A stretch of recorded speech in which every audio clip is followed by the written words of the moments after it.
La liberté. Gros avantage. La liberté, faire ce que tu veux, aller où tu veux. Après, des fois, c'est parfois difficile en pleine saison, juillet-août. C'est vrai que c'est pas accessible partout. C'est de plus en plus interdit maintenant parce qu'en fait, il y a plein de monde. Enfin, les gens, il y a de plus en plus de gens qui ont des vannes et du coup, c'est vrai que dans certains endroits, dans les Landes, je pense par exemple, c'est hyper difficile juillet-août de se garer. Donc ça, c'est un peu l'inconvénient, mais le gros avantage, c'est quand même d'aller là, par exemple, à cette époque, d'aller partout où tu veux. Bah, le prix. Bah là, ouais, l'avantage financier déjà, parce que bah, forcément c'est un investissement au début, mais après on est libre quoi, donc on n'a pas besoin d'aller en camping forcément, ni voilà. Et puis bah, le gros avantage aussi, c'est d'être sur des super spots. C'est pas toujours le cas, mais quand on trouve vraiment des bons spots où tu es tout seul et que bah, y a personne quoi, juste tu es là dans la nature et puis tu prends le temps d'observer, de kiffer quoi. De bouger en fait, de changer de village, de rencontrer du monde, de changer d'environnement, enfin c'est tout ça qui nous attire. Ouais, c'est ça, ouais. Vraiment. Les avantages en fait, c'est de rencontrer du monde, de bouger tout le temps. C'est tout le temps au même endroit quoi. C'est ça. Ouais, ça de parcourir un peu à droite à gauche. On n'a pas de contrainte de rester à tel endroit où c'est vraiment on est libre. Bah, c'est la liberté tout simplement. Ouais. Si on doit poser un mot, c'est la liberté. Ouais. Quels sont les avantages de voyager en fourgon aménagé?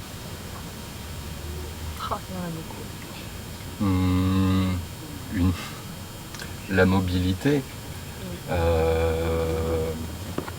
évidemment, hein, la mobilité, et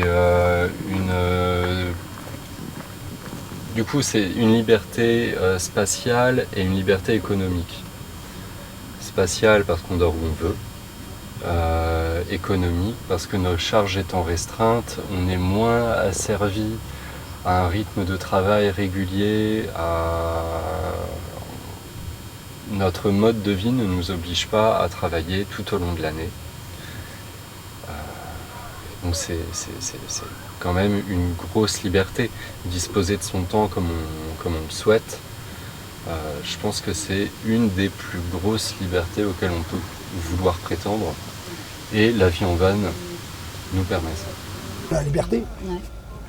Le van, c'est la liberté, hein. Donc on va où on veut, et puis on fait ce qu'on veut, quand on veut, il suffit de sortir, et puis remplir un peu d'eau, et puis on part. Donc après, il faut aimer le voyage. Si on n'aime pas le voyage, si on n'aime pas découvrir, si on n'aime pas changer d'endroit, si on n'aime pas comment dire, bon, il faut être un peu aventurier. Donc ça fait pas, c'est de l'aventure. Voilà, le van c'est de l'aventure. On rencontre des gens, c'est sympa, et puis bon, il y a une petite communauté du van qui est sympathique. J'ai toujours aimé être seul, et puis la ville c'est que je vais, avec la ville c'est que je vis là, c'est magnifique. Ah ouais, c'est magique, on rencontre du monde, c'est insolite, parce que là, bon, des fois vous avez des gens qui sont, ils vous regardent, que dès qu'on rencontre des gens qui sont comme nous, on sympathise, mais tout de suite, il y a quelque chose qui est là. Il y a des inconvénients à voyager avec un gros camion comme ça? La grosseur. Et puis on rentre plus dans les villes. Non. Puisque c'est tout interdit aux 3,5 tonnes. Donc voilà, on évite un peu les villes. Autrement, on se met dans un parking et après on fait tout à pied. Hein. Donc ouais, l'inconvénient, c'est que oui, on traverse plus les villes. Les inconvénients de voyager en fourgon aménagé? Il faudra les chercher. Un inconvénient maintenant, c'est qu'on a de plus en plus de difficultés à faire du sauvage. Parce que partout c'est interdit, partout c'est surveillé, partout il y a des barrières. C'est ce qui manque un peu par rapport à il y a plus de 20 ans quand on a commencé, où on a de plus en plus de difficultés à se déplacer librement. Surtout à l'étranger. Hein. En France, alors à l'étranger, c'est encore pire. En France, il y a quand même beaucoup d'endroits où on peut s'installer. Hein. Vous trouvez que... moi, je trouve qu'en France, on bat le record des barrières. Quand vous allez dans les pays scandinaves, il n'y a pas de barrière du tout. On n'a pas fait les pays scandinaves. Voilà, et vous pensez qu'en Espagne, il y a plus de barrières qu'en France? En Espagne, c'est beaucoup plus difficile, c'est beaucoup plus surveillé. La police surveille beaucoup plus les camping-cars qui font du sauvage. Hein. Nous, c'est l'expérience qu'on en a fait. C'est vrai que c'est beaucoup plus... Alors en fait, quand en France, on dit la France, il y a plein d'endroits pour pouvoir... Bon, il y a des campings, bon, c'est vrai qu'il y a un coût, Mais il y a des aires de camping-car. Il y a des aires de camping-car, il y a quand même des endroits où on peut quand même faire du sauvage, même dans une ville de 500 ans, on peut s'y mettre. Mais à l'étranger, c'est beaucoup plus difficile. Là, on vient au mois de juin, on était en Croatie. Là-bas, c'est pas la peine de faire du sauvage. Parce que là, vous vous faites ramasser, c'est complètement interdit. Et on va où en Croatie avec Vous allez les campings. Et vous allez les campings, et puis comment dire, vous n'êtes pas trop bien vu dans les camping-cars.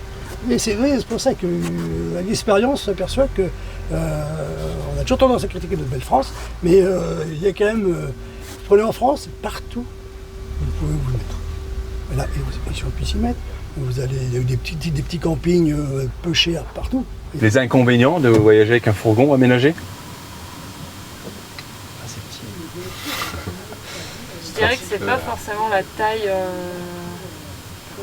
pour y vivre qui est restreignante, mais plutôt la taille des rangements en soi, où parfois c'est frustrant de ne pas pouvoir avoir constamment tout ce qu'on veut avec soi.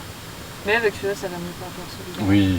Mais notamment dans le dessin, par exemple, on a tout un matos qui prend beaucoup de place. Tu peux pas faire des formats de 1 mètre sur 1 mètre dans un van, c'est toujours compliqué. Donc il y a quand même des restrictions par rapport à ça, mais sinon... Puis si on aime bricoler, effectivement, on n'a pas d'établi, on n'a pas de prise en 220, on ne peut pas emporter tellement d'outils que ça. Et c'est vrai que parfois on se sent un peu restreint par rapport à ça, on se dit que quand on aura une maison, on aura un atelier, un garage, des endroits pour faire des choses. Ce qui n'est que très partiellement possible dans le van, où on se limite à quelques loisirs créatifs compatibles. Oui, la dernière fois, je suis passé dans une barre d'1m80, en fin de compte, elle faisait pas 1m80, ça l'a rayé quand même. Ça existe à 1m80 maintenant? Ah oui. Oh les enfoirés. Ils rabaissent tout maintenant, partout. J'allais dans un endroit, j'ai dû y aller 2-3 fois, il y avait des camping-cars, et donc après ils ont baissé la barre à 1m90, donc il y avait des vannes, et là j'y suis retourné, ils ont baissé à 1m80. C'est méchant. Mais c'est partout. Ouais, voilà. D'après les commentaires, ça serait parce que les camping-caristes, ils ne consomment pas enfin, tout ce qui est restaurant. Bon, c'est faux parce que je connais qu'ils mangent aussi que dans les restaurants, voilà. Non, il fait pas 2 mètres, il fait 1m95. 95. Tu passes partout, t'as jamais eu de problème? Ah si, justement dans les Landes en y allant au mois d'août. C'était hyper compliqué de trouver là. Mais mais des barrières, ils les mettent à combien? 1m90. C'est pas vrai. Si. Alors des fois ça passe. Donc, je ne sais pas pourquoi, peut-être que... Parce qu'ils mettent quand même une petite... Mais ouais, une petite marge, je pense. Mais il y a des fois ça passe pas. Et 1m90 on essaye. Et comment tu sais que ça passe pas? Tu essayes? Ben oui. Je m'arrête devant puis je vois. C'est quoi les avantages d'avoir comme ça un fourgon aménagé pour toi? La facilité. On n'a pas besoin de déployer une tente, on n'a pas besoin de marquer ta caravane. C'est l'idéal. Ça fait une coupure dans la semaine, quoi. Ouais. Quand on va en van life, c'est comme si on était vraiment en vacances, même pour 2 jours en fait. Ça fait permettre de bien décompresser en fait. Où c'est des moments où on est un peu chargé au niveau du boulot. Mais est-ce qu'il y a des inconvénients et c'est lesquels?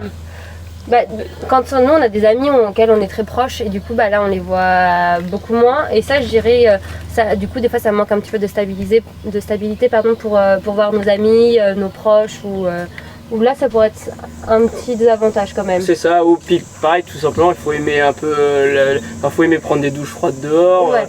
Faut savoir que tout prend plus de temps, dès qu'on prépare, on fait la vaisselle ça prend plus de temps qu'à la maison, toutes les choses simples prennent plus de temps, mais aussi après je sais que nous on aime ça, c'est aussi un plaisir c'est le camping entre guillemets quoi. Ouais. Mais voilà, faut pas avoir peur d'être dans la nature, des fois d'être dans la boue, ou alors prendre des douches bien froides dehors quand il fait froid. Et ça fait partie du jeu, mais faut pas avoir trop peur. Ou quand il pleut, d'être enfermé à l'intérieur une journée. On peut se retrouver enfermé dans, je sais pas combien il fait de mètres carrés, mais c'est tout petit. Donc